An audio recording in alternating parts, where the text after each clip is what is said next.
সন্তানের জন্য বেশি সম্পদ জমা না করে বরং সন্তানকেই সম্পদ বানিয়ে নিন। সুশিক্ষিত আদর্শবান সম্পদ এই পৃথিবীর শ্রেষ্ঠ সম্পদ। জ্ঞানী হবে অপমান, গুণী হবে দোষী, সত্য যাবে নির্বাসনে, মিথ্যে হবে বেশি। লজ্জা উড়বে আকাশেতে, শরম খাবে ধান, জাতে উঠবে অজাতেরা, থাকবে না আর মান।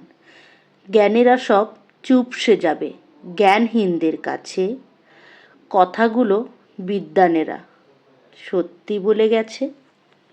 অর্থ ফুরিয়ে গেলে আপনি সমাজ কিংবা পরিবারের চোখে মূল্যহীন, আর যখন স্বার্থ ফুরিয়ে যাবে তখন আপনি একটা সম্পর্কের কাছেই মূল্যহীন।